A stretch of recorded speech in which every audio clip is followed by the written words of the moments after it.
ایک بڑا سا لشکر تیار کرتے ہیں تاکہ مدینہ پر چڑھائی کر کے یہ قوت کو ختم کریں. تو 10,000 کا لشکر انہوں نے تیار کر لیا. اس لیے یہ مختلف قبائل اور مختلف گروہ اس میں شامل ہوئے. جنگ کا نام ہے غزوہ احزاب، بہت سے گروہوں کی جنگ. تو اب یہ جب 10,000 ہیں، بعد میں آگے جب یہ دوسرے لشکر ملے تو 12 اور 15,000 تک یہ تعداد پہنچ گئی دوسرے قبیلوں تک. اب یہ جب مدینہ کی طرف روانہ ہوئے، نبی کریم صلی اللہ علیہ وآلہ وسلم کو اطلاع ہوئی تو یہ ہے 5 نبوی، 5 ہجری، ہجرت کر کے مسلمانوں کو مدینہ میں آئے ہوئے 5واں سال تھا. تو اس لشکر کی آپ صلی اللہ علیہ وسلم کو جب اطلاع ملی تو آپ نے صحابہ کرام سے مشورہ فرمایا کہ اب اس لشکر کا مقابلہ کیسے کرنا ہے. تو حضرت سلمان فارسی رضی اللہ تعالی عنہ جو کہ نبی کریم صلی اللہ علیہ وسلم کے صحابی تھے، اور وہ ایران سے سفر کر کے، ایران سے امام حق کی تلاش میں ایران سے آئے تھے. وہ آپ کو پتہ ہے نا، ایران اس وقت کسرا کے نام سے جو بڑی سلطنت تھی، بڑی امپائر تھی، اور بہت اس وقت کی سویلائزڈ قوم تھی.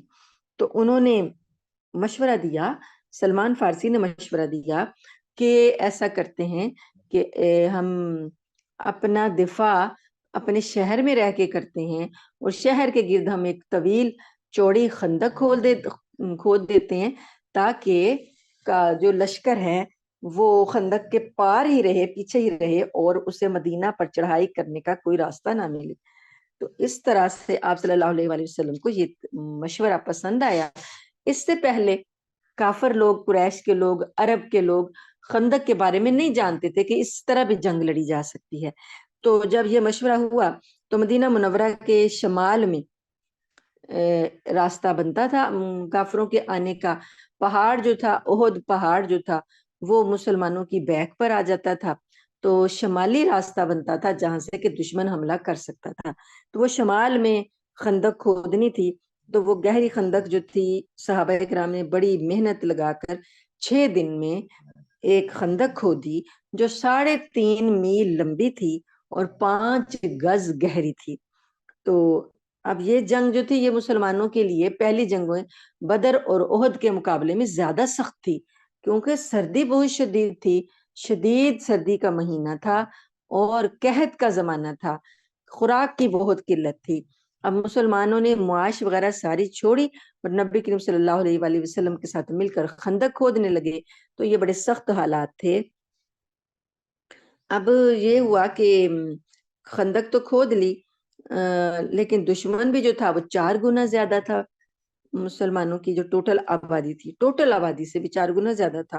تو اب جو ایک اور خطرہ تھا یہودیوں کا، بنو قریظہ جو تھے نا، یہودیوں کا جو قبیلہ بنو قریظہ تھا، یہ ابھی تک مدینہ کے ارد گرد میں موجود تھا. بنو نذیر جنہوں نے یہ سازش کی ہے، ان کا بھی یہاں سے خاتمہ کر دیا گیا تھا، لیکن بنو قریظہ ابھی بھی پیچھے موجود تھے. اب مسلمانوں کے درمیان منافق بھی گھسے ہوئے تھے. اب مسلمان جو بھی کوئی فیصلہ کرتے ہیں، مشورہ کرتے ہیں، یہ منافق اور جو یہ یہودی ہیں یہ اس سے اندر گھسے ہوئے ہیں اور یہ پیچھے سے حملہ کر کے مسلمانوں کو نقصان پہنچا سکتے تھے. تو اب یہ ہوا کہ حالات اس لیے سخت ہو گئے، سامنے لشکر ہے، درمیان میں خندق ہے، اور پیچھے جو ہے وہ یہودیوں کا قبیلہ بنو قریظہ ہے. مسلمانوں کو چاروں طرف سے لڑائی، جسے کہتے ہیں چومکھی لڑائی لڑنا، چاروں طرف سے مسلمان گھرے ہوئے تھے. سازشوں کے اندر چاروں طرف آپ کو لڑائی لڑنا پڑ رہی تھی. یہ سخت حالات میں نبی کریم صلی اللہ علیہ وآلہ وسلم کو اطلاع ملی. اس کے دوران ہی جبکہ قریش آئے ہوئے تھے، باہر خندق کے باہر بیٹھے ہوئے تھے محاصرہ کر کے، تو یہ اطلاع ملی کہ یہودیوں نے نبی کریم صلی اللہ علیہ وآلہ وسلم سے کیا ہوا معاہدہ توڑ دیا ہے، اور اب وہ کہتے ہیں کہ ہمارا آپ کا کوئی معاہدہ نہیں ہے. تو اب یہ صاف اعلان تھا کہ قریظہ والے پیچھے سے حملہ کر دیں گے. تو اب اللہ پاک نے یاد دلایا اس آیت میں، مومنوں یاد کرو اللہ کی نعمت کو جب تمہارے اوپر لشکر چڑھ آئے تھے. اتنے لشکر چڑھ آئے باہر سے بھی اور بیک سائڈ سے بنو قریظہ والے اور مکہ کے باہر کے لوگ بھی. تو اس وقت اللہ نے تمہاری کیسی مدد کی؟ اذ جاءتکم جنود فارسلنا علیہم ریحا. اب یہ جو محاصرہ انہوں نے کیا تھا نا، یہ باہر آ کر بیٹھے ہوئے تھے، جو 15,000 کا لشکر باہر آ کر خندق کے پار بیٹھا ہوا تھا، تو ان کو 20 سے 25 دن ہو چکے تھے. اب ان کی موجودگی میں کوئی چیز کھانے پینے کی باہر سے تو مسلمان لا نہیں سکتے تھے، نہ کوئی تجارت کر سکتے تھے، نہ مزدوری کر سکتے تھے، اور اندر جو کھانا تھا، اندر جو بھی لوگوں کی خوراک تھی وہ ختم ہو چکی تھی.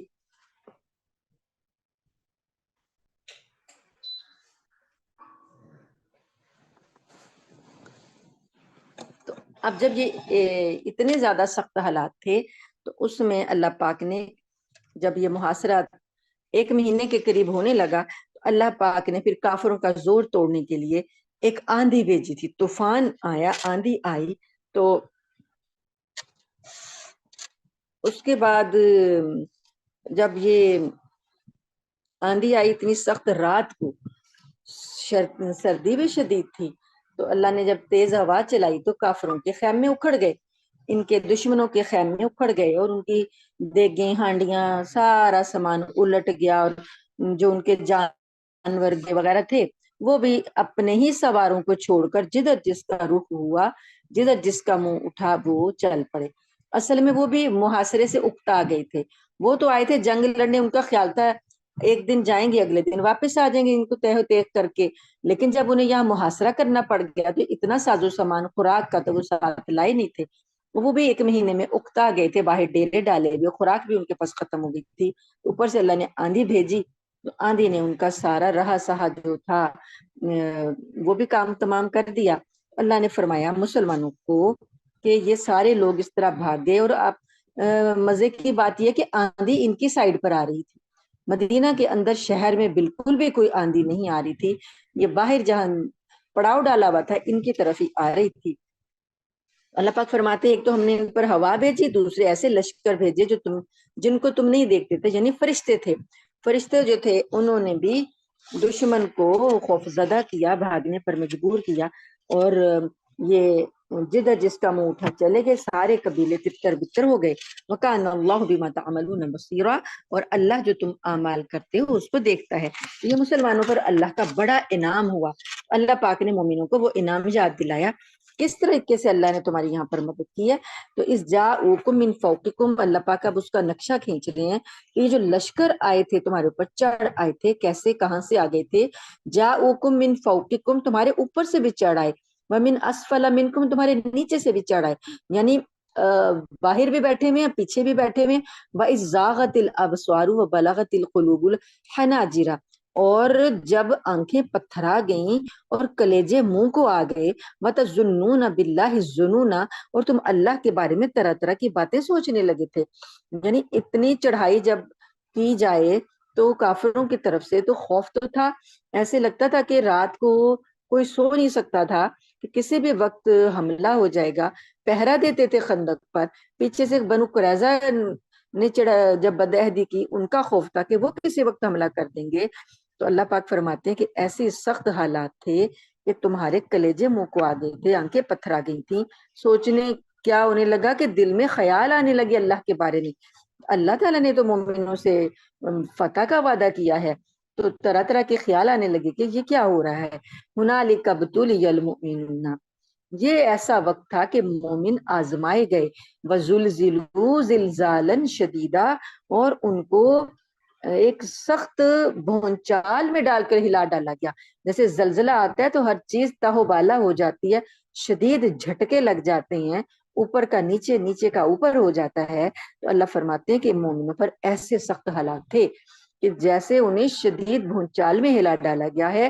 تو یہ بڑی سخت آزمائش تھے ایمان والوں کی کہ ایمان پر جمے رہتے ہیں، اپنے نبی صلی اللہ علیہ وآلہ وسلم پر اور اللہ پر ایمان رکھتے ہیں، پورا ساتھ دیتے ہیں، یا کہ منافقوں کی طرح پیچھے ہٹ جاتے ہیں یا منافقوں کی چالوں کا شکار ہو جاتے ہیں. تو یہاں مومنوں کی بڑی سخت آزمائش تھی.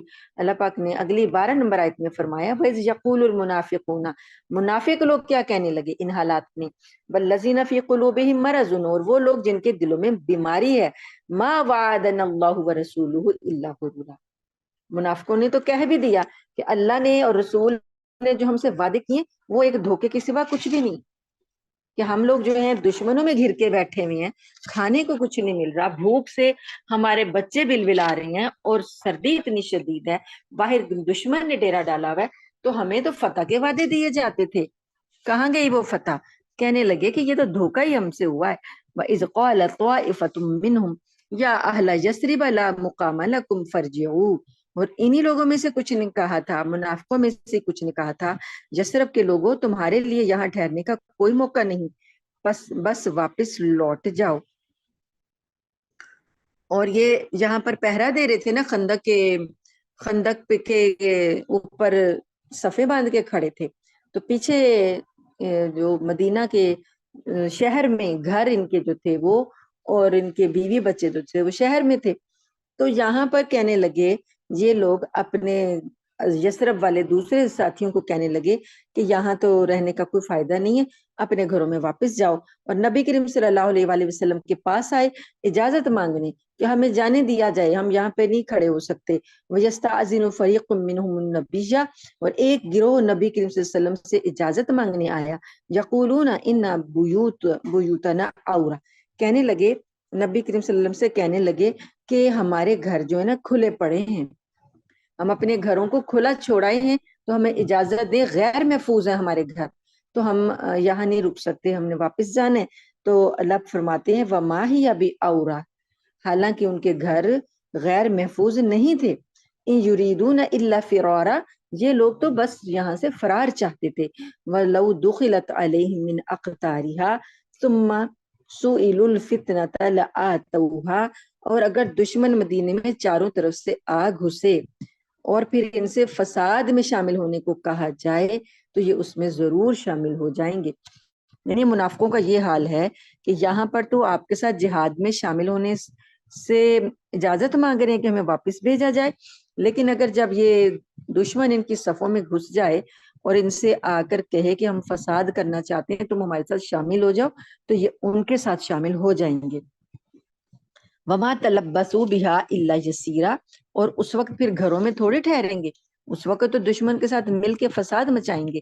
وَلَقَدْ كَانُوا عَاهَدُوا اللَّهَ مِنْ قَبْلُ لَا يُوَلُّونَ الْأَدْبَارَ, حالانکہ اس سے پہلے انہوں نے اللہ سے یہ عہد کر رکھا ہے کہ یہ پیٹ پھیر کر نہیں بھاگیں گے, یعنی میدان جنگ سے پشت پھیر کر بھاگنا جو ہے وہ حرام ہے, تو انہوں نے یہ عہد کر رکھا ہے کہ ہم نہیں پیٹ پھیریں گے. وَكَانَ عَهْدُ اللَّهِ مَسْئُولًا, اور یقیناً اللہ سے کیے ہوئے عہد کی باز پرس کی جائے گی. قُل لَن يَنفَعَكُمُ الْفِرَارُ إِن فَرَرْتُم مِّنَ الْمَوْتِ, کہہ دیجئے اے پیغمبر صلی اللہ علیہ وآلہ وسلم, ان سے کہہ دیجئے کہ اگر تم موت سے یا قتل سے بھاگ بھی جاؤ تو یہ بھاگنا تمہیں فائدہ نہیں دے گا. یعنی یہ اس لیے بھاگ رہے تھے نا کہ یہاں ہم کے دشمن کے نرغے میں آ کے مر نہ جائیں, قتل نہ ہو جائیں. اللہ نے فرمایا کہ موت سے یا قتل سے فرار ہو بھی جاؤ تو کوئی خاص فائدہ ملنے والا نہیں ہے. وَإِذًا لَّا تُمَتَّعُونَ إِلَّا قَلِيلًا, بس جو تمہیں اس صورت میں اگر بھاگنے میں کوئی فائدہ ملا بھی تو وہ بہت تھوڑا سا ہوگا. قُلْ مَنْ ذَا الَّذِي يَعْصِمُكُم مِّنَ اللَّهِ, کہہ دیجئے کون تم کو اللہ سے بچائے گا, اگر اللہ تمہاری پکڑ کرے تو اللہ سے تمہیں کون بچا سکتا ہے. ان اراد بکم سوءا, اگر اللہ نے تمہیں تکلیف پہنچانے کا ارادہ کر لیا ہے, او اراد بکم رحمہ, یا اس نے اپنی رحمت پہنچانے کا ارادہ کر لیا ہے. ولا یجدون لهم من دون اللہ ولیا ولا نصیرا, اور یہ اللہ کو چھوڑ کر اللہ کے علاوہ نہ کوئی مددگار پائیں گے اور نہ کوئی رکھوالا دوست پائیں گے. قد یعلم اللہ المعوقین منکم, اور اللہ نے ان لوگوں کو بھی جان لیا جو جہاد میں رکاوٹ ڈالتے ہیں. والقائلین لاخوانہم ہلم الینا, اور اپنے بھائیوں سے کہتے ہیں جہاد میں رکاوٹ ڈالتے ہیں کہ جو لوگ جہاد کر رہے ہیں ان کے بھی حوصلوں کو توڑتے ہیں, اور ان سے اپنے بھائیوں سے کہتے ہیں کہ ہمارے پاس چلے آؤ. ولا یأتون البأس الا قلیلا, اور خود بھی لڑائی میں نہیں آتے ہیں تو مگر بہت کم, یعنی نام کرنے کو کچھ دیر کے لیے لڑائی میں حصہ لینے آ جاتے, اور اس لالچ میں آتے کہ اگر لڑائی میں مسلمانوں کو کوئی مال غنیمت ملا تو اس میں ہمارا بھی حصہ ہوگا. اور جو ایک منافق تھا جو کہ اپنے گھر میں کھانے پینے میں مشغول تھا, تو اس کا جو مخلص مسلمان بھائی تھا جو جنگ میں جانے کے لیے تیار تھا, تو اس نے اپنے بھائی سے کہا کیوں اپنے آپ کو مصیبت میں ڈالنے جا رہے ہو، یہاں میرے پاس آ جاؤ، اطمینان سے میرے ساتھ کھانے میں شریک ہو جاؤ۔ اللہ پاک نے اس طرف اشارہ کیا، اشیحتن علیکم، اللہ تعالیٰ فرماتے ہیں کہ وہ تمہارے ساتھ لالچ رکھتے ہیں کہ خطرے کا موقع آیا تو پیچھے چلے جائیں گے، مال غنیمت ملا تو ان کے ساتھ مل جائیں گے۔ فَإِذَا جَاءَ الْخَوْفُ رَأَيْتَهُمْ يَنْظُرُونَ إِلَيْكَ، اور جب خطرے کا موقع آتا ہے تو آپ دیکھو گے ان کو کہ آپ کو ایسے دیکھتے ہیں، الیکا تدور اعینہم، ایسے چکرائی ہوئی آنکھوں سے دیکھتے ہیں، کالذی یغشا علیہ من الموت، جیسے کہ ان پر موت کی غشی چھا رہی ہو۔ یعنی جب خوف کا وقت آتا ہے جنگ میں تو نبی کی طرف ایسے دیکھتے ہیں۔ فَإِذَا ذَهَبَ الْخَوْفُ، اور جب خوف دور ہو جاتا ہے، سَلَقُوكُمْ بِأَلْسِنَةٍ حِدَادٍ أَشِحَّةً عَلَى الْخَيْرِ، تو تمہارے سامنے مال کی ہرس میں ایسے تیز تیز زبانیں چلانے لگتے ہیں۔ اولئک لم یؤمنوا، یہ لوگ ایمان نہیں رکھتے۔ فاحبط اللہ اعمالہم، اللہ نے ان کے اعمال ضائع کر دیے، یعنی یہ منافقین کی ساری جو ہے ان کی جو عادات اور ان کی جو وہاں کے حالات ہیں وہ بتائے جا رہے ہیں، تو اللہ نے بتایا کہ ان کے اعمال اللہ نے ضائع کر دیے۔ وَكَانَ ذَلِكَ عَلَى اللَّهِ يَسِيرًا، یہ چیز اللہ پر آسان ہے۔ يَحْسَبُونَ الْأَحْزَابَ لَمْ يَذْهَبُوا، وہ یہ سمجھ رہے تھے یہ جو لشکر، دشمن کے لشکر ابھی نہیں گئے۔ وَإِن يَأْتِ الْأَحْزَابُ يَوَدُّوا لَوْ أَنَّهُمْ بَادُونَ فِي الْأَعْرَابِ، اگر وہ لشکر دوبارہ آ جائیں تو ان کی خواہش یہ ہوگی کہ وہ دیہات میں جا کر رہیں۔ یعنی اللہ نے تو آندھی بھیجی اور لشکر واپس چلے گئے، تو منافقوں کو اور یہودیوں کو بھی نہیں پتہ چلا تھا، وہ یہ سمجھ رہے کہ لشکر ابھی باہر بیٹھے ہیں۔ تو اللہ فرماتے ہیں کہ اگر دوبارہ بھی ایسے لشکر آئیں گے نا تو یہ لوگ دیہاتوں میں جا کر بیٹھ رہیں گے اور آپ کے ساتھ نہیں لڑیں گے، بس آپ کے پاس آئیں گے یس آلونا انبائیکم، اور آپ کی وہاں سے خبریں معلوم کرتے رہیں گے کہ کیا ہو رہا ہے شہر میں۔ ولو کانوا فیکم ما قاتلوا، اور اگر یہ تمہارے درمیان آ بھی جائیں، صفوں میں آ بھی جائیں تو لڑیں گے نہیں، الا قلیلا، مگر تھوڑے۔ لقد کان لکم فی رسول اللہ اسوۃ حسنہ، اور حقیقت یہ ہے کہ تمہارے لیے رسول اللہ کی ذات میں ایک بہترین نمونہ ہے۔ لمن کان یرجو اللہ والیوم الآخر وذکر اللہ کثیرا، اس شخص کے لیے جو اللہ اور یوم آخرت کی امید رکھتا ہے اور اللہ کو کثرت سے یاد کرتا ہے۔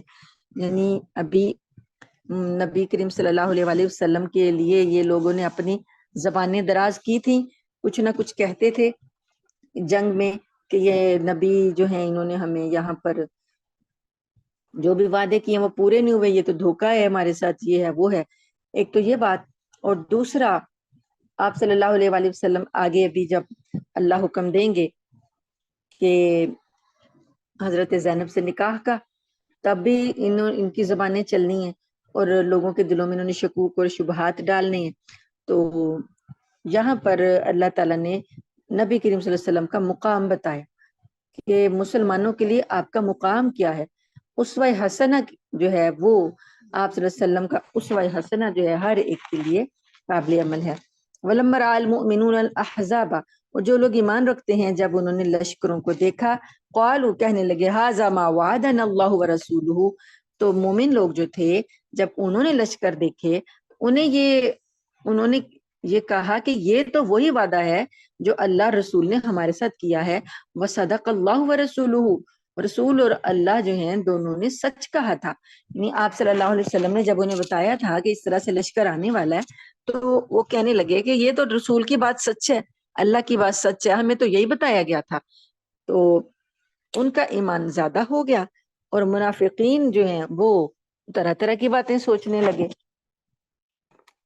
اللہ فرماتے ہیں وَمَا زَادَهُمْ إِلَّا إِيمَانًا وَتَسْلِيمًا، تو مومنوں کا ایمان جو ہے وہ بہت بڑھ گیا۔ مِنَ الْمُؤْمِنِينَ رِجَالٌ صَدَقُوا مَا عَاهَدُوا اللَّهَ عَلَيْهِ، اور مومنوں میں سے ایسے لوگ ہیں جنہوں نے اللہ سے کیے ہوئے اپنے وعدے کو سچا کر دکھایا۔ فَمِنْهُمْ مَنْ قَضَى نَحْبَهُ، اور کچھ لوگ جو ایسے ہیں مومنوں میں جنہوں نے تو یہ جو اپنا وعدہ کیا تھا کہ اللہ کی راہ میں جان قربان کرنی ہے، انہوں نے وہ نذرانہ پورا کر دیا۔ وَمِنْهُمْ مَن يَنْتَظِرُ، اور کچھ مومن ہیں جو ابھی انتظار میں ہیں کہ انہیں بھی اپنی جان مال جو ہے پیش کرنے کا موقع ملے۔ وما بدلوا تبدیلا، اور انہوں نے اپنے وعدوں میں تبدیلی نہیں کی۔ تو ایک طرف منافقین کا حال ہے کہ وہ اجازتیں مانگتے ہیں، بچنا چاہتے ہیں، اور دوسری طرف وہ مومنوں کا حال ہے جنہوں نے اللہ سے جو وعدے کیے ہیں ان کے لیے اپنا آپ پیش کر دیا۔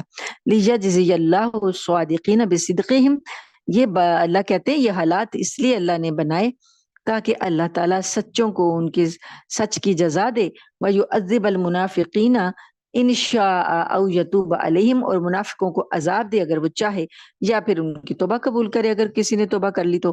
ان اللہ کان غفور الرحیم، بے شک اللہ ہے بخشنے والا مہربان۔ ورد اللہ الذین کفروا بغیظہم لم ینالوا خیرا، اور جب یہ جو آندھی آئی تھی اور کافر لوگ جو تھے اسی طرح آندھی طوفان میں پلٹ گئے، بھاگ گئے، تو اللہ فرماتے ہیں کہ ان کا پلٹنا کیسا تھا۔ یہ لوگ آئے تو تھے، ان کا خیال تھا کہ ہم پورا عرب اکٹھا کر کے لے کے جا رہے ہیں، اب تو ہم مسلمانوں کو ہمیشہ ہمیشہ کے لیے ختم کر کے ہی آئیں گے۔ آئے تو تھے بڑے جوش و خروش کے ساتھ، لیکن واپس کیسے گئے ہیں؟ اللہ تعالیٰ نے ان کے سارے غیظ و غضب کے ساتھ ان کو واپس کر دیا، غصے میں بھرے ہوئے یہ واپس گئے کہ ہماری ہر تدبیر ناکام ہو گئی اور ہم باہر ہی بیٹھ کر آ گئے۔ وَكَفَ اللَّهُ الْمُؤْمِنِينَ الْقِتَالَ، اور اللہ مومنوں کے لیے جنگ میں کافی ہو گیا، ان کو تو کوئی فائدہ نہ ملا، اور اللہ نے مومنوں کے لیے یہ جنگ جو تھی یہ ایسے ہوئی کہ اللہ نے جتوا دی۔ وَكَانَ اللَّهُ قَوِيًّا عَزِيزًا، اور یقیناً اللہ تعالیٰ بہت بڑی قوت کا اور اقتدار کا مالک ہے۔ وَأَنزَلَ الَّذِينَ ظَاهَرُوهُم مِّنْ أَهْلِ الْكِتَابِ، اور جن اہل کتاب نے دشمنوں کی مدد کی تھی، من سیاسیہم وقذف فی قلوبہم، دشمنوں نے مدد کی کہ اللہ ان کے قلعوں سے نیچے اتار لایا۔ اب یہ میں نے تھوڑا سا آپ کو بتایا کہ بنو قریظہ جو رہتے تھے نا مدینہ میں، تو وہ بھی انہوں نے دیکھا کہ باہر سے لشکر آ گئے ہیں، تو ان لوگوں نے کہا کہ جو بنو نذیر کے یہودی تھے نا، انہوں نے ان سے کہا ہوا تھا کہ تم پچھلی سائڈ سے شہر کے اندر سے تم حملہ کرنا، تو ان لوگوں نے یہ پلاننگ کی بھی تھی۔ تو اس پلاننگ کے تحت کیا ہوا کہ یہ لوگ انہوں نے عہد توڑ دیا۔ جب نبی کریم صلی اللہ علیہ وآلہ وسلم کو پتہ چلا کہ انہوں نے عہد توڑ دیا ہے، اتنی دیر میں یہ غزوہ جو خندق ہے، یہ لوگ بھی واپس چلے گئے، اللہ نے ان کا زور توڑ دیا آندھی بیچ کر۔ جب یہ واپس چلے گئے تو اب مسلمان 1 مہینہ تک ہتھیار لگا کر اپنے شہر کا پہرا دے رہے تھے۔ 1 مہینہ تھوڑا نہیں ہوتا، تو مسلمانوں نے اتنی تنگی ترشی میں یہ جنگ کے لیے پہرے دیے اور کھڑے رہے، بھوک پیاس برداشت کی، سردی شدید جو کڑاکے کی سردی ہوتی ہے وہ بھی برداشت کی۔ تو اب جب واپس گئے، یہ جنگ کے بعد واپس اپنی آبادی میں آئے، تو ابھی نبی کریم صلی اللہ علیہ وآلہ وسلم جس رات کو واپس آئے ہیں، تو اس کی صبح میں آپ حضرت ام سلمہ کے گھر تھے، اپنی زوجہ محترمہ ام سلمہ کے گھر۔ وہاں پر آپ جب صبح ہوئی تو آپ نے غسل فرمایا، تو فرشتہ جبریل آئے اور انہوں نے کہا یا رسول اللہ، ابھی تو فرشتوں نے ہتھیار نہیں اتارے اور آپ نے ہتھیار اتار بھی دیے، ابھی ہمیں بنو قریظہ جو ہیں جنہوں نے بد عہدی کی ہے ان کی سرکوبی کے لیے جانا ہے، ان کی بستیوں میں جانا ہے۔ تو نبی کریم صلی اللہ علیہ وآلہ وسلم نے اعلان کر دیا مسلمانوں کو کہ تم سب لوگ مسلمانوں میں اعلان کر دیا کہ سب لوگ تیاری کریں اور بنو قریظہ کی جو بستیاں وہاں پہنچے۔ اللہ پاک یہاں پر بتا رہے ہیں، ایک تو اللہ پاک نے کافروں کو غیظ و غضب کے ساتھ واپس کیا، اور دوسری طرف مسلمانوں تمہاری مدد کیسے کی کہ یہ قلعے بنا کے رہتے تھے، یہودی جو تھے ان کے قلعے تھے، بنو قریظہ جو ہے ان کے قلعے تھے، تو قلعوں میں اپنے آپ کو یہ محصور کر کے رہتے تھے، اور جب باہر سے کوئی دشمن حملہ کرتا تھا تو یہ اپنے اندر محفوظ ہو جاتے تھے، اور دشمن جو تھا باہر سے ہی تنگ آ کر چلا جاتا، یا اندر جو انہوں نے اپنے تیر پھینکنے کے سوراخ بنائے ہوتے تھے وہاں سے یہ تیر دشمنوں پر مارتے تو دشمن جو تھا وہ ناکام لوٹ جاتا۔ اب اللہ نے کیا کیا، نبی کریم صلی اللہ علیہ وسلم کو جب حکم دیا، آپ صلی اللہ علیہ وآلہ وسلم وہاں گئے، ان کے محلے میں گئے، تو یہ لوگ اپنے قلعوں میں چھپ گئے اور انہوں نے اپنے آپ کو اندر بند کر لیا۔ تو اب مسلمان درخت، وہاں پر اتنے گھنے درخت تھے کھجوروں کے کہ مسلمان اگر تیر سے یا نیزے سے حملہ بھی کرتے تھے تو آگے درخت آ جاتے تھے، درخت آڑے آ جاتے تھے۔ اور اس طریقے سے مسلمانوں نے جب کافی دن محاصرہ کر لیا، 1 مہینے کا محاصرہ یہ یہاں بھی جاری رہا۔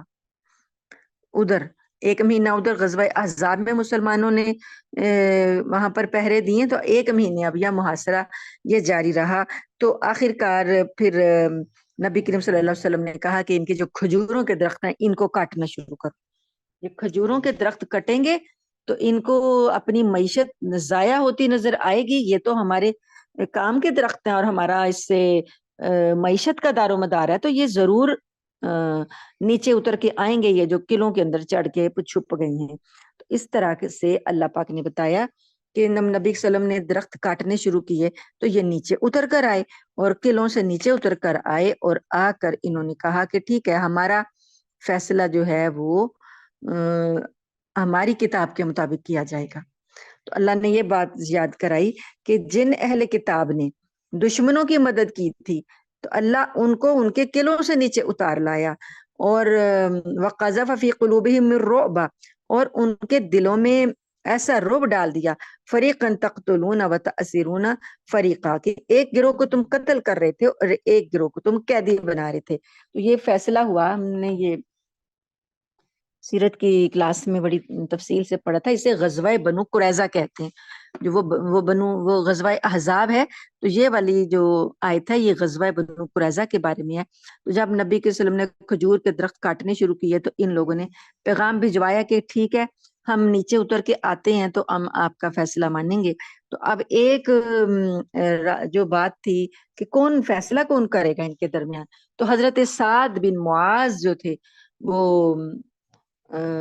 ان کے بارے میں، ان کے دوست تھے، اوس اور خزرج کے ساتھ دوستیاں پہلے تھی نا یہودیوں کی، تو حضرت سعد بن معاذ رضی اللہ تعالی عنہ ان کے دوست تھے، تو انہوں نے ان کے بارے میں کہا کہ وہ ہمارے درمیان میں فیصلہ کریں گے۔ حضرت سعد بن معاذ رضی اللہ تعالی عنہ تیر لگنے سے زخمی ہو چکے تھے اور ان کا بہت زیادہ خون بہ چکا تھا غزوہ احزاب میں، تو اب وہ یہاں نہیں آ پائے تھے، وہ وہاں پر تھے مدینہ شہر کے اندر، وہ اپنے گھر میں تھے۔ تو پھر جب کہا گیا کہ وہ فیصلہ کریں گے تو اب نبی کے وسلم کے صحابہ 2 گئے اور ان کو سواری پر سوار کرا کر سہارا دے کر یہاں لائے، وہ شدید زخمی تھے۔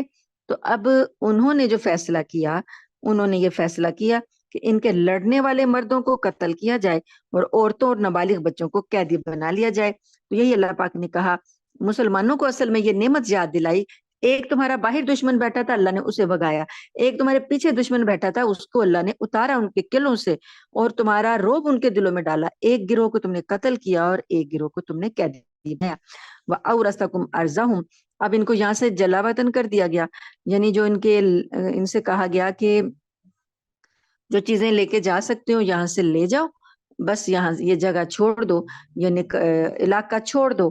تو اللہ پاک نے یہ جب چلے گئے تو یہاں کی جو سرزمین تھی وہ مسلمانوں کی وراثت میں آ گئی، یعنی اللہ پاک نے کہا کہ یہ بغیر لڑائی میں نے یہ دشمن کی زمین تمہیں وارث تمہیں بنا دیا، وَدِيَارَهُمْ، اور ان کے گھروں کا بھی وارث بنا دیا، وَأَمْوَالَهُمْ وَأَرْضًا لَّمْ تَطَئُوهَا، اور ان کے مال بھی تمہارے قبضے میں دے دیے، اور ایسی زمین جس میں تمہارے ابھی قدم نہیں پہنچے، یعنی ایک اور زمین ہے خیبر کی، ابھی وہاں بھی جنگ ہونی ہے، تو اللہ نے کہا کہ ان کے بھی تم مالک بنو گے۔ وَكَانَ اللَّهُ عَلَىٰ كُلِّ شَيْءٍ قَدِيرًا، اور اللہ تو ہر چیز پر قدرت رکھتا ہے۔ اب آپ کو یہ والی جو آیت میں نے 27 نمبر اور 26 نمبر جو اس کی پوری جو ڈیٹیل بتائی غزوہ بنو قریظہ کی، اس آیت کو آپ جو یہ اللہ تعالیٰ نے بتایا نا کہ مومنوں پر اللہ نے بڑا احسان کیا اور اللہ نے مومنوں پر ان پر بڑا فضل کیا کہ ان کو بچایا دشمنوں سے، یہ اس کے ساتھ ملا کر پڑھیں گے تو آپ کو سمجھ آئے گی کہ اللہ نے 2 احسان یاد دلائے ہیں، ایک غزوہ احزاب کے مسلمان دشمنوں کا خاتمہ کروایا اور دوسرا بنو قریظہ کے دشمنوں کا خاتمہ کروایا۔ تو دونوں کے بارے میں اللہ تعالیٰ مومنوں کو کہہ رہے ہیں کہ جو کہتے تھے، ایمان رکھتے تھے کہ اللہ رسول کے وعدے سچے ہیں، انہوں نے یہ وعدے سچے پائے۔ اگلی آیت ہے آیت نمبر 28، یا ایھا النبی قل لازواجک،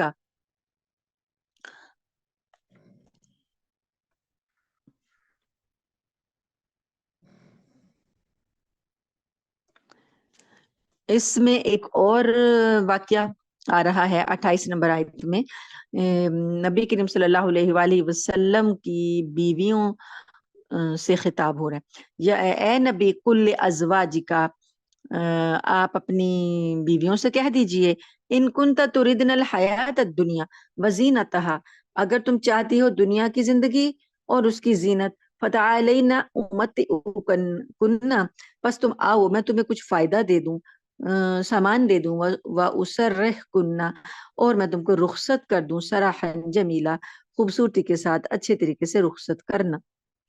یہ بڑی مطلب ہے کہ آپ اندازہ کریں کہ نبی کریم صلی اللہ علیہ وآلہ وسلم اور آپ کے گھرانے کی کتنی قربانیاں ہیں دین کی خاطر، کہ جب یہاں پر پس منظر یہ ہوا کہ نبی کریم صلی اللہ علیہ وآلہ وسلم کی ازواج مطہرات تو ہر قسم کے سرد و گرم حالات میں استقامت کے ساتھ آپ کے ساتھ شریک تھی، اور انہوں نے کبھی بھی کوئی شکوہ شکایت زبان پر نہیں لایا تھا، لیکن اب جب یہ مال غنیمت آیا نا، یہ سارا یہودیوں کے قلعے خالی ہوئے، ان کے مال، ان کی زمینیں، ان کے باغات مسلمانوں کے قبضے میں آئے، تو نبی کریم صلی اللہ علیہ وآلہ وسلم نے مومنین میں تقسیم کیے، جو مجاہدین تھے اور عام مومنین تھے ان میں یہ سب چیزیں تقسیم کی، اور جو بھی لوگ تھے ان کو پہلے سے زیادہ فراخی مل گئی، جو کسی کے تنگ حالات تھے ان کی حالات میں بہتری آ گئی۔ تو یہ جو تھیں ازواج مطہرات، نبی کے وسلم کی جو بیویاں، ان کے گھروں میں تو مہینوں چولہا نہیں جلتا تھا۔ حضرت عائشہ صدیقہ رضی اللہ تعالیٰ عنہ فرماتی ہیں کہ 3 مہینے بعض کا ایسے ہو جاتے کہ ہم نے کبھی کبھی چولہا جلا کے آگ پہ کبھی کوئی چیز پکائی نہیں تھی۔ کیا کرتی تھیں؟ کبھی کھجور وغیرہ کھا لیتے، کبھی ستو پھانک لیتے، کبھی پانی ہی پی لیتے۔ تو اتنی تنگی ترشی کا تھا زمانہ۔ تو جب انہوں نے دیکھا کہ ہر گھر میں کشائش آ گئی ہے، تو انہوں نے نبی کریم صلی اللہ علیہ وآلہ وسلم سے مطالبہ کیا کہ ہمارا بھی کچھ خرچہ بڑھا دیا جائے، مالی فراخی کا مطالبہ کیا۔ تو یہ دوسرا یہ بھی، اور مثال انہوں نے یہ دے دی نبی کریم صلی اللہ علیہ وسلم کو، اس ذکر بھی کر دیا کہ ہمیں بھی کچھ فراخی ملنی چاہیے۔ مثال یہ دے دی کہ کیسر و کسرا کی جو بادشاہ ہیں ان کی جو بیگمات ہوتی ہیں وہ بڑی سج دھج کے ساتھ رہتی ہیں، ان کے پاس خدمت کے لیے کنیزیں موجود ہوتی ہیں۔ تو اب مسلمانوں میں خوشحالی آ گئی ہے، تو ہمارے نفقے میں اضافہ کر دیا جائے، کہ ہمارا خرچہ ذرا بڑھا دیا جائے۔ اگرچہ یہ کوئی بری بات نہیں تھی کہ کشائش کا اور آسانی اور فراخی کا دل میں خیال آ جانا کوئی بری بات تو نہیں ہے، کوئی کفر تو نہیں ہے، لیکن نبی کریم صلی اللہ علیہ وآلہ وسلم کا معاشرے میں جو مقام ہے، آپ صلی اللہ علیہ وآلہ وسلم کی جو قائدانہ حیثیت ہے، اس حیثیت، اور آپ پیغمبر ہیں، اللہ کے پیغمبر ہیں، تو آپ کے دل میں جو زہد اور قناعت اور توکل ہے، آپ کے شایان شان، آپ کے گھرانے کے شایان شان یہ بات نہیں تھی کہ وہ آپ صلی اللہ علیہ وسلم کے اس توکل میں اور اس زہد اور تقوی میں اس کے علاوہ کوئی اور بات سوچتے۔ یہ ان کے پیغمبرانہ شان کے خلاف یہ بات تھی۔ تو نبی کریم صلی اللہ علیہ وآلہ وسلم کو اس سے بڑی تکلیف پہنچی جب خواتین نے یہ مطالبہ کیا کہ ہمارا خرچہ بڑھا دیا جائے۔ آپ صلی اللہ علیہ وسلم کو بڑا دکھ ہوا، کیونکہ آپ دنیا کو تو کچھ سمجھتے ہی نہیں تھے، کہ دنیا میں میرے لیے تو میں اس سے کوئی حصہ لینا ہی نہیں چاہتا، آخرت میں سارے حصے لینے۔ تو آپ نے پھر جب آپ کو تکلیف پہنچی، اللہ پاک کو اپنے نبی کی تکلیف گوارا نہیں تھی، اللہ پاک نے نبی کریم صلی اللہ علیہ وسلم یہ آیت نازل کر دی، اور یہ بتا دیا کہ یہ جو بیگمات، دوسری بادشاہوں کی بیگمات کا حوالہ دیا گیا نا، کہ وہ کیسر و کسرا کی بادشاہ کی بیویاں جو ہیں وہ بڑی شان و شوکت سے رہتی ہیں، اور کنیزیں ہیں اور یہ ہیں، اس سے نبی کریم صلی اللہ علیہ وسلم کو تکلیف پہنچی تھی۔ تو یہ آپ نے یہ سمجھا کہ یہ اپنے آپ کو وہ بادشاہوں کی بیگمات پر قیاس کر رہی ہیں، یہ اپنے آپ کو اس لیول پر رکھ کر سوچ رہی ہیں. تو آپ نے اس بارے میں پھر آپ کو جب دکھ ہوا تو اللہ تعالیٰ نے کہا کہ اے نبی صلی اللہ علیہ وآلہ وسلم کہ آپ اپنے بیویوں سے صاف صاف بات کر لیں.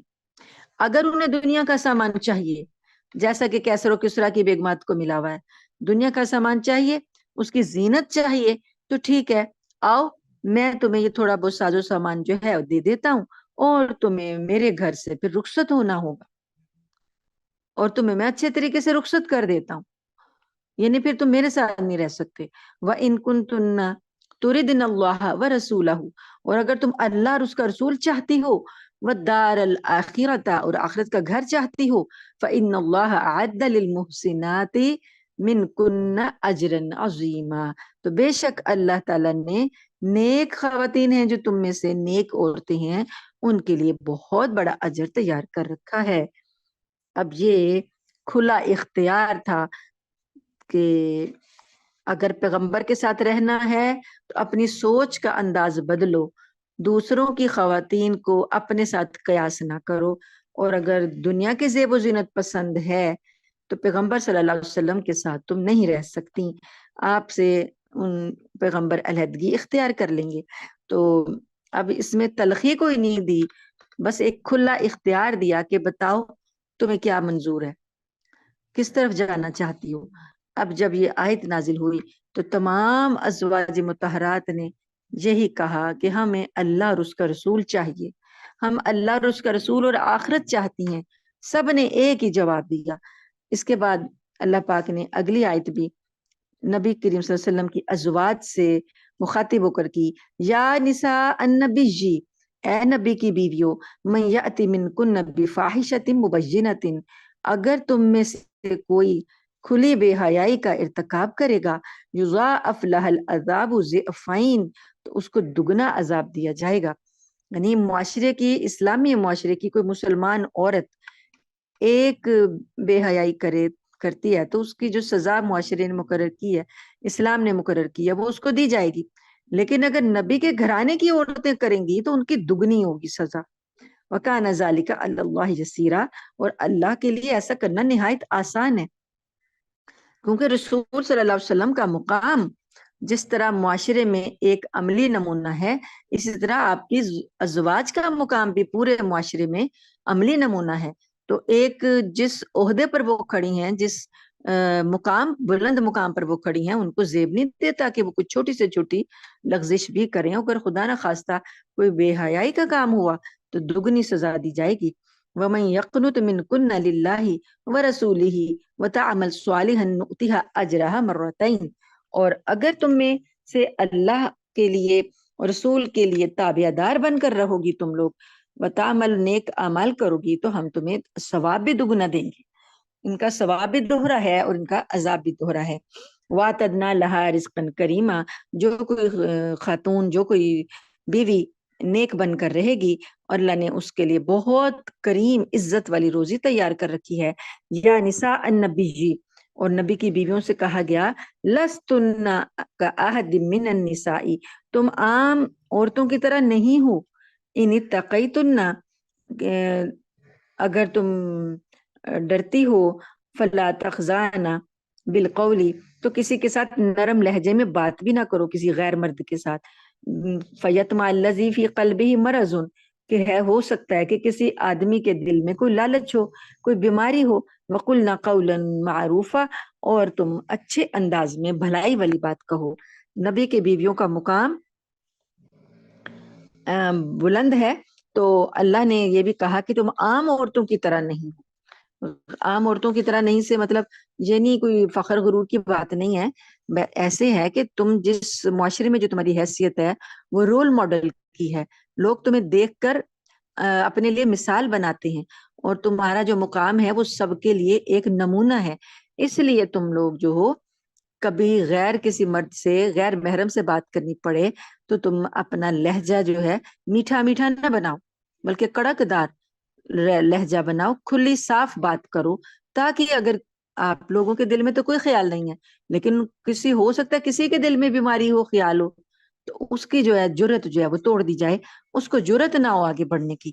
وَقَرْنَ فِي بُيُوتِكُنَّ، ولا تبرجنا تبرج الجاہلیت الاولی، اور اپنے گھروں میں قرار کے ساتھ رہو. یہ اصل میں نبی کریم صلی اللہ علیہ وسلم کی بیویاں باہر تھوڑی اسی طریقے سے پھرتی تھی جیسے عورتیں پھرتی ہیں، لیکن اللہ پاک نے انہیں جو حکم دیے یہ معاشرے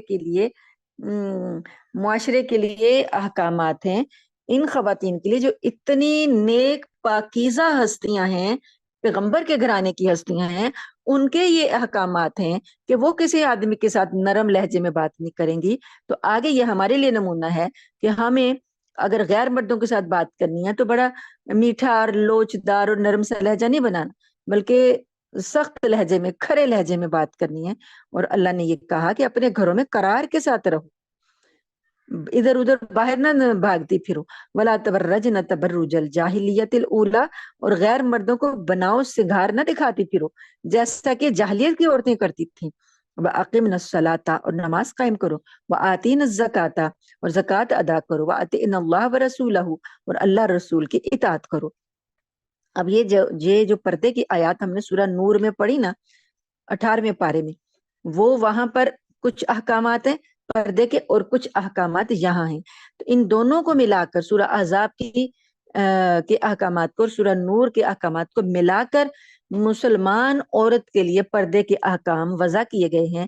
اب ایک مسلمان عورت جو ہے وہ کس طرح کا پردہ کرے گی، وہ سارا جو ہے بات کرنے کا انداز تک بتایا کہ غیر مردوں سے بات کیسے کرنی ہے، اور یہ بتایا کہ جب گھر سے باہر نکلو تو غیر مردوں کو اپنی سجاوٹ اور سجدھج نہ دکھاتی پھرو جیسے کہ جاہلیت کے زمانے کی عورتیں کرتی تھیں. اور اس بات کو آپ سمجھیں کہ اللہ کی نظر میں اگر کوئی عورت بن ٹھن کر باہر نکلتی ہے تو وہ جاہل ہے.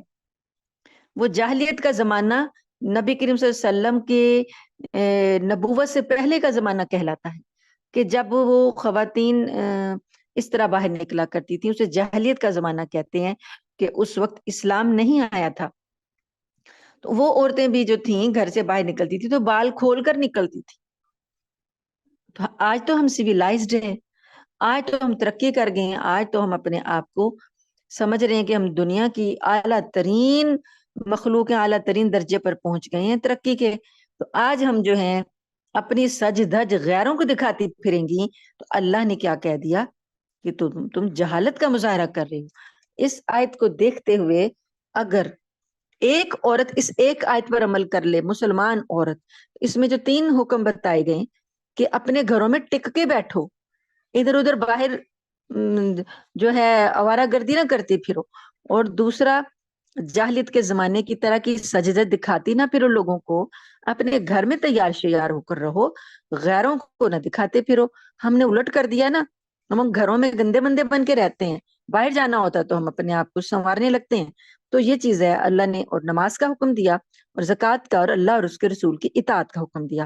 انما یرید اللہ لیذھب عنکم الرجس، اللہ تعالیٰ تو یہ چاہتا ہے اہل البیتی، اے نبی کے گھر والو، اللہ تم سے تمہاری ہر قسم کی جو کوئی گندگی ہے، وہ لغزش کی، خطاؤں کی، کسی کی کوئی بات ہو گئی، ساری گناہوں کو، ساری گندگیوں کو اللہ تم سے دور کر دے، نہایت تم کو پاک صاف کر دے. وَيُطَهِّرَكُمْ تَطْهِيرًا، اور تمہیں ایسی پاکیزگی عطا کرے جو ہر لحاظ سے مکمل ہو. وَاذْكُرْنَ مَا يُتْلَىٰ فِي بُيُوتِكُنَّ، اور اپنے گھروں میں، تمہارے گھروں میں جو اللہ کی آیتیں اتاری جا رہی ہیں، نبی کے گھرانے میں وہی نازل ہوتی تھی. حضرت عائشہ صدیقہ رضی اللہ تعالی عنہا کے بستر پر وہی نازل ہوتی تھی.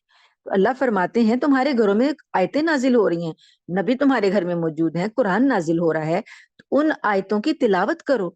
والحکمت، اور حکمت کی باتیں تمہیں سکھائی جا رہی ہیں، ان کی تلاوت کرو اور ان کو یاد رکھو. ان اللہ کان لطیفا خبیرا، بے شک اللہ تعالیٰ بڑا دلوں میں اٹھنے والے وسوسے کو بھی جان لیتا ہے. ان المسلمین والمسلمات، اب اللہ پاک نے یہ جو آیات تھیں کچھ، یہ تو خالص نبی کریم صلی اللہ علیہ وسلم کی بیویوں کو مخاطب کر کے کی. ابھی آپ دیکھیں آج ہمارے لیے کوئی ایک جس کو ہم بڑا سمجھتے ہوں، بڑا ہمیں لگتا ہو کہ کوئی فلاں جو ہے وہ بڑی طاقت ہے، اس طاقت کی طرف سے ہمارے نام ایک پیغام آ جائے اور وہ ہمیں مخاطب کر کر کے کہے کہ ایسا کرو ایسا کرو ایسا کرو، تو ہمارا کیا حال ہوگا؟ ہم اس کے روب کے تلے آ کر سارا کچھ کرنے نہیں لگیں گے؟ یا کسی کو ہم عزیز رکھتے ہیں، ہمارا بڑا ہی کوئی محبوب ہے، وہ ہمیں کچھ کہہ دے تو ہم اس کا کہنا ماننے کے لیے پیچھے نہیں جائیں گے؟ اور مثالیں کہاں جو لینی ہے، اپنے گھر کی مثال لے لیں، اپنے شوہروں کی مثال لے لیں. اپنے شوہروں کی محبت حاصل کرنے کے لیے خواتین کیا کچھ نہیں کرتی ہیں، اس کی توجہ کے لیے، اس کی رضامندی کے لیے، خوشی کے لیے کیا کچھ نہیں کرتی ہیں. تو یہاں پر اللہ نے ان مومن ازواج مطہرات کو مخاطب کر کے قرآن میں اللہ پاک نے مخاطب کیا نبی کے بیویوں کو، اور یہ احکامات دی. تو وہ کس درجے کی ایمان کے کس درجے پر فائز ہیں، اور کس درجے کی وہ مومن عورتیں ہیں، اور ان کی اطاعت کا کیا عالم ہے. اب اللہ پاک نے تمام مسلمان مردوں اور عورتوں کو احکامات دیے.